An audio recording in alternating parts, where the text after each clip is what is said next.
Howdy everyone, Warstarcy here, and today we'll be looking at Mask of Mists on Nintendo Switch. Mask of Mists is a first-person action-adventure game where you play as a mercenary searching for a missing person. Now, while this is partially an action game, the combat I wouldn't say is the main focus of the game. It's simple, just dashing in with a sword, taking a swing or two, and dashing away before the enemy hits you, and repeating. That is, of course, until you get a gun, which doesn't take long to get, but again, I feel that the combat is just a portion of the game, whereas overall it feels like Mask of Mists likes to focus more on the exploration, gathering resources to make vital potions, and the puzzle sections of the game. You'll be backtracking a lot, and it's more or less finding one item in order to get that to use it to get another thing, and it goes on and on. There's also a few puzzles where you'll have to place few things in certain orders, as well as alchemy, in which you'll make not only optional health potions to heal yourself, but various other potions such as anti-rust and explosive potions, which are necessary in order to progress further in the world. Like I said, lots of exploring and puzzles, and while the world isn't necessarily small, due to backtracking, it does kind of feel almost like a linear game, whereas you're trying to get certain things done in a certain order,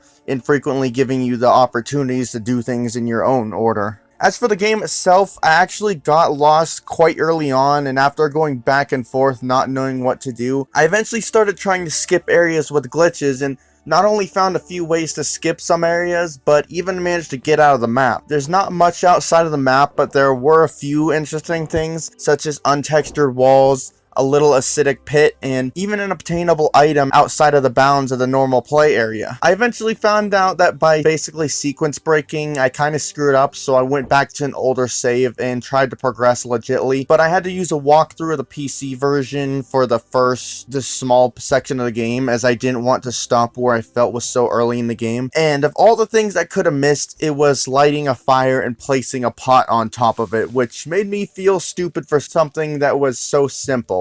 Besides the intentional glitches I found to climb past areas, the only glitch I can say that happened that wasn't on purpose was during the 4 shields puzzle, where you're supposed to put them in certain spots to open a door. I had 2 of the shields disappear and was stuck carrying a shield. Even when I dropped it, it was still covering up my gun and sword. Even reloading an earlier save didn't fix it, so I had to reload the game in order to fix it. But besides that one disruptive glitch, I can't say there was anything else that ruined the experience. I will say that loading times are kind of long compared to the PC version, which I looked up for comparative reasons. When you're entering a building or a cave, it only takes a few seconds, but when you go back outside, it's a bit of a wait. I'd estimate about 30 seconds compared to what I saw in the PC version, in which it only takes like a few seconds. It's manageable, but with how much you're going in and out of places, it definitely eats up a little time, and I often found myself doing something else while I waited for the game to load the area. That's about it on the negative side of things. It's a short game, but I found it to be an enjoyable one. The dungeons are fun, and the puzzles are never too difficult. I usually found that if I couldn't solve a puzzle, it was because I wasn't meant to solve it just yet, or I didn't have the right clues. But anyway, if you want this game yourself, it'll be available on the eShop for $15. I'd like to thank Sometimes You for sending me the review key. This is Warstarcy on the Game Clips channel, and I'm out.